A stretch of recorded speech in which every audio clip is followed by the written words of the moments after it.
Hello world, Krista here with Books and Jams, and today is Super Bowl Sunday, and I don't care. I don't really watch football ever, but I did live in Foxborough, Massachusetts, where the New England Patriots Stadium is, so I'm wearing my Boston sweatshirt today, cheering for nobody, but in solidarity with my Massachusetts friends. However, I did also used to live in Lancaster, Pennsylvania, and all of those friends love the Eagles. So it should be a good game today. My Facebook feed will be blowing up with friends from both places getting excited for their teams. But I'm not here to talk about football, thank goodness, right? I'm here to talk about the books that I read in the month of January. I read 12 books in January. 11 of them were from my own shelves, woohoo! And only one of them was from the library. 3 of the books I read this month were off of my 2018 TBR shelf. I need to kind of up my game in the next few months if I'm hoping to get all 50 of them read before the end of the year. But I think 3 in 1 month is pretty good from that shelf. I did focus on reading some short books this month, so you'll see a lot of really little ones in this wrap up. But let me just jump right in. The first book I finished in the month of January was the book for my Goodreads read-along group called Books&Jams Readalong. I would love for you to join me. The link is always in the description box down below. We read the Guernsey... I always have trouble saying this. The Guernsey Literary and Potato Peel Pie Society by Marianne Shaffer and Annie Barrows. This was a lovely book. This one was set just shortly after World War II. It's about this woman, Juliet, who is an author. She gets a letter from this person who lives on the island of Guernsey off the coast of England. She gets a letter from this person in Guernsey, and it begins this correspondence, and she learns about the Guernsey Literary and Potato Peel Pie Society, which is a group of people that got together to talk about books during World War II on the island of Guernsey. So throughout this novel, we learn about how the war affected these people on the island and some horrible things that happened, of course, because war is always horrible. Most World War II novels are pretty intense and heavy, whereas this one kept its lightness and hope, and it's filled with quirky characters, and I just love, because of the writing of letters, we really get to know the thoughts and feelings from multiple different characters, and I just thought that was a lot of fun. I loved the characters. I loved Juliet and her adventures of eventually getting to the island of Guernsey and the people that she meets there. There's some really great friendships in this book. She has kind of a romance that shouldn't be there, and she wises up to that as well. I really loved this book. I think I gave it 4 stars. The second book I read in January is The Weston Game by Ellin Raskin, and this is a middle grade mystery. I really enjoyed this. I think I even gave it 5 stars. It was a lot of fun to figure out what was going on. So in this book, there is an apartment building that I think has 6 or 7 apartments in it. And all of the people who live in this building were hand-selected, and they are now all potential heirs for this incredibly rich millionaire, billionaire who lives just up the hill from their building. And they are invited up to this house and discover that he has died, is leaving his inheritance to one of them. The only stipulation is that they have to solve this puzzle. So they're each paired up with each other. The pairs are chosen by this game that Mr. Weston is playing. And they are forced to kind of work together to try to figure out the puzzle and the clues to figure out who it is that is the murderer and who is going to be the heir. So the person who figures out the murderer is the one who becomes the heir. Super fun. There are a lot of, in this one also, very quirky characters. We have high schoolers, we have older people, everything in between. There's a really diverse cast. There's different races represented, different economic groups represented, from the seamstress to the judge and restaurant owner and cafe owner and everything in between. It just was a lot of fun to read. The next book is my least favorite book of the month, and I'm very sad because I was really hoping to enjoy this. I had seen the movie and thought the movie was fine, not life-changing or anything, but it was okay. And that is The Bridget Jones Diary by Helen Fielding. I found Bridget to be incredibly annoying. This book is written in diary format, and we just get a lot of extra stuff that's not necessary. I think I gave it 2 stars, and the only redeeming quality were any references to Pride and Prejudice. But even then, I had a hard time believing Bridget and Mark Darcy end up as like the Lizzie and Darcy couple. But we don't see the progression of that at all. They see each other like 2 times during the year, and then boom, they're together at the end of the year. And It was not believable. It was not fun to read. I wanted to DNF this book multiple times as I was reading, but I also wanted to see how it was going to end. I will not be continuing with this series. This will probably get unhauled, which is so sad because I usually love Austen retellings or anything to do with Jane Austen books, but this one was a huge miss for me, and the cover is creepy. The next book I read as a buddy read with a number of women on BookTube, and we started right at the beginning of the month because it is quite a chunker, and that is Outlander by Diana Gabaldon. I read this with Jess and Christina from Game of Tomes, Samantha Leanne from Leanne's Lit, Julie from Pages and Pens, Nicole from Who Picked This Book, and her good friend Jen, who often appears on her channel. So it was a huge buddy read group, which was so much fun. I really loved it, getting to know some of the girls I didn't know that well. I had never buddy read with any of them before, so it was very interesting to hear the different perspectives. I was among those who did enjoy this book. I love historical fiction, and while it's not a perfect book, and there are a lot of problems, and the way women are treated in here was super frustrating. I get that.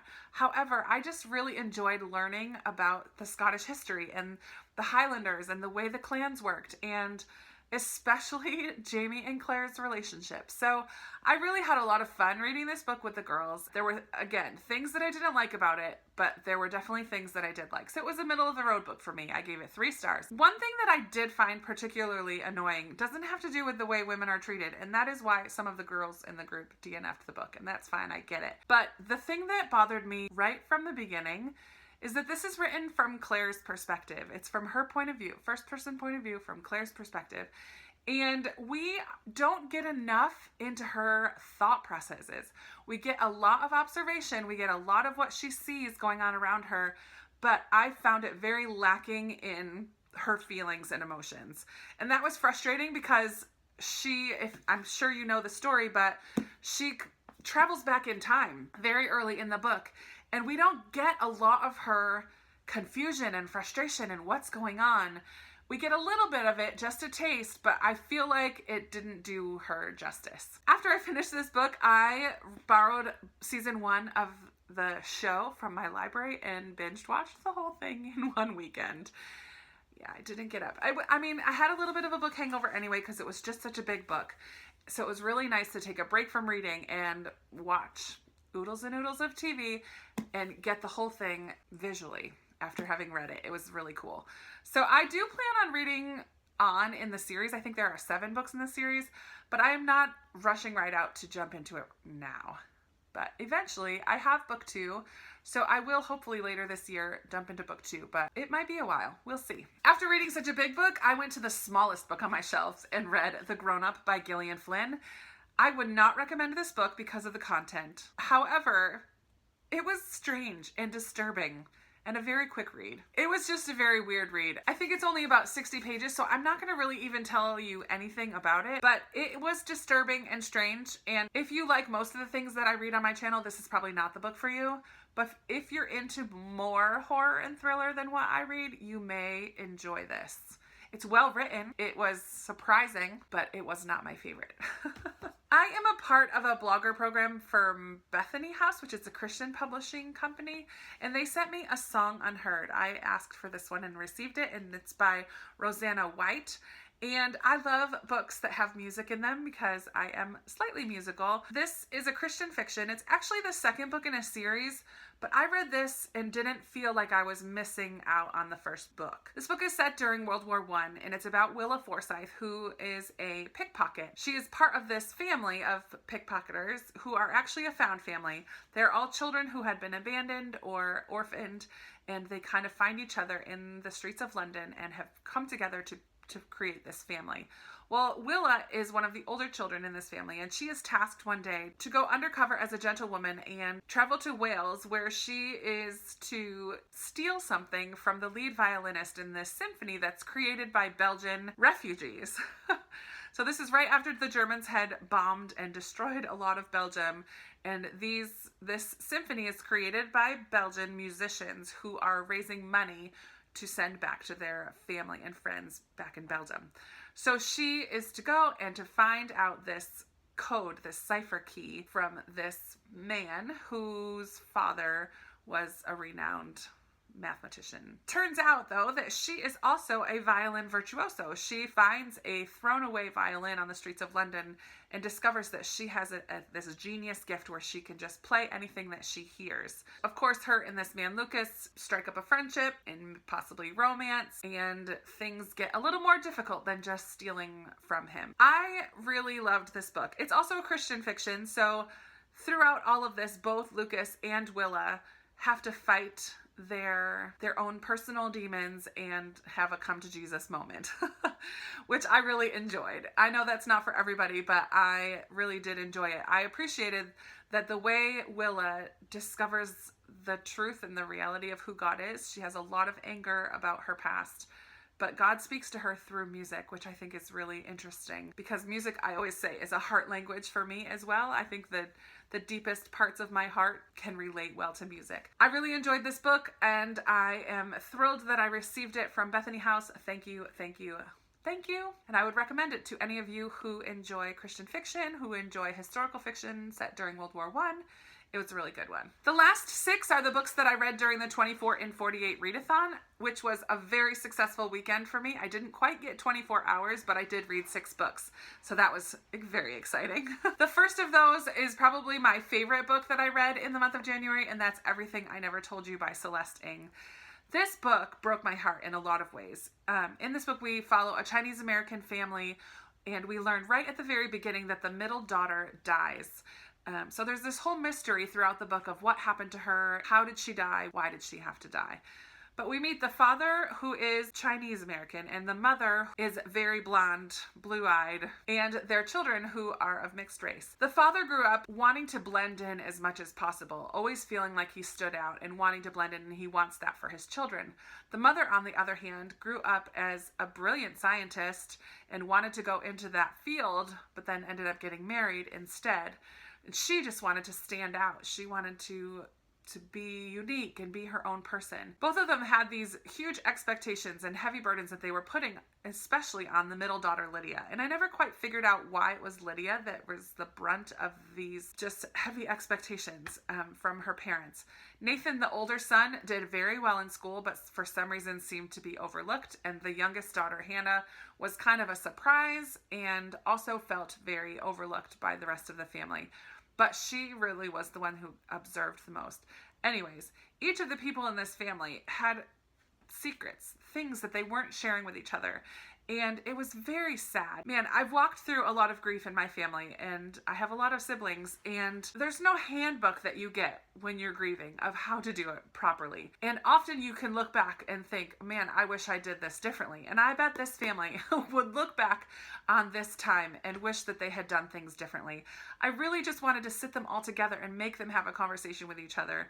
It just was so sad, and boy, can Celeste Ng write characters. I could feel each of their thoughts and their heart, and they were well-meaning, but missing the mark and not understanding each other in so many ways. So on one level, it was super frustrating, but it was just so well written, and I really loved this book. I've thought about it a lot since reading it, and would highly recommend. I definitely liked this one better than Little Fires Everywhere. I read one nonfiction this month, and that was Reading People by Anne Bogel.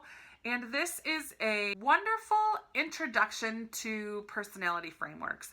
If learning about different personalities is something, or not personalities, learning about different personality tests such as the Myers-Briggs or the Enneagram or introvert and extroversion or high sensitivity, Strength Finder I think is another one in here.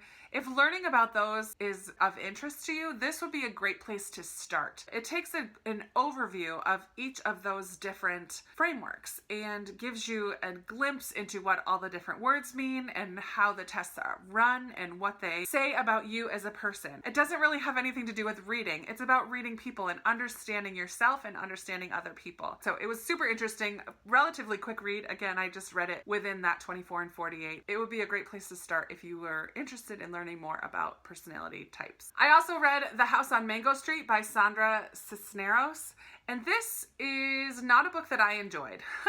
I read through it super quickly. However, I do think it was very well written. I heard from one of you in the comments that you've used this in your classroom where the majority of your population in your school is Hispanic or Latino. And I do think that this would be fantastic for young Latino students. I feel like the characters in here are very relatable to that population. There was a lot in here that I didn't understand or grasp because that's just not my background, but I do think that it was well written. There are parts of it that are almost poetic. It's almost like little vignettes. Again, the chapters of this are very short little vignettes. So I think it's perfect for like middle school, 7th, 8th, 9th grade. It wasn't the book for me, but I did think that it was a good book. I listened to The Magician's Nephew on audio in my Friday 5 a little while ago. I said about 5 books or series that I want to reread this year, and The Chronicles of Narnia is one of them. This is the first book in The Chronicles of Narnia, and it kind of tells the story of how Narnia was created. We follow Diggory and his neighbor Polly as they are the first to kind of travel out of their world. They use these rings that Diggory's uncle kind of tricks them into using, and they land in this realm between worlds where there's a bunch of different pools, and each of the pools leads to a different world. So they travel to this one pool and discover this evil queen and accidentally bring her back to their world. Eventually they do travel to the beginning of Narnia where there's nothing there yet, and then they begin to hear this song. Just the way that Narnia is created is very beautiful. Being a Christian myself, I love the religious undertones that are in here. The relationship between what he writes and the Bible is super cool and something that I really appreciate. But I do think that if you're not a Christian, you can still appreciate this book for the adventure and fun that it is. So, C.S. Lewis, Magician's Nephew, here we go, Chronicles of Narnia. It's gonna happen. It's gonna happen. The next book that I read is Never Let Me Go by Kazuo Ishuguro. I don't know if I said that right. This is a book that follows 3 students. We follow them when they're quite young, maybe 6 or 7 or 8 years old, all the way into their teenage years. And they are at a boarding school together. Throughout the book, we learn about what that boarding school is for. Why are these students all there and what sets them apart from other people? It's just about their relationship with each other. They were super frustrating. It's told from the perspective of Kathy, one of the friends, and we also meet Tommy and Ruth and other students at the school. Ruth was so annoying to me in this book. She is not a good friend and very selfish and a very central character to this book, and she was very frustrating to me. It was also a little bit frustrating to me that I couldn't figure out what was going on for the longest time. I was captivated by these characters and by the writing enough to continue. I think I did end up giving it 4 stars because it was just so different from anything else that I had read this month, and I did enjoy it. It wasn't my favorite, but yeah, it was different. It was interesting. I don't know. That doesn't tell you very much. The last book that I listened to on audiobook this month was The Alchemist by Paulo Cuelho. I really enjoyed this book. This had a very fairy tale-like feel to it. It's about this shepherd boy in Spain who has a dream that his treasure is at the pyramids in Egypt. And he gets confirmation from a couple different places that this dream is more than just a dream. So he sets out to head to the pyramids to find his treasure. And along the way, he meets some characters who delay him or teach him some things. Ultimately, this book is about following your dreams, but understanding that the journey is almost even more important than the end goal. I really enjoyed this story. This one also had a lot of references to biblical characters or situations and themes, but I think it also probably had some references to Islamic themes as well, because it's set in the Middle East for a lot of it and in the deserts, and I just didn't catch those references because I'm not as familiar with the Quran, but I do think that there's probably some references to the Quran in here as well, just like there are to the Bible. I loved the atmosphere, and the way the story flowed felt very fairy tale-like to me, and I really enjoyed it. These are the books that I read in January. I had a fantastic reading month. I'm so glad I got so many books read from my shelves. If you don't know, I am putting $1 in a jar for every book that I read off my shelves that I had before 2017. So not new books that I buy, but books that are off my shelves. So I get $11 in my jar this month, and that will be saved up for when there's a library sale. And that's what my spending money is for buying new books. So I am very excited that I have so much to start off the year with. Not that I plan on buying any books soon. I'm saving it up for library sales. I would love to chat with you in the comments below if you've read any of these books. I know some of them are pretty popular and I'm a little late to the game, so I would love to chat with you and see your thoughts on some of these as well. And let me know what you're reading right now, today. When you watch this video, what's the book on your nightstand or in your hand right now? I would love to hear that as well. And I will be talking to you soon in another video. Bye!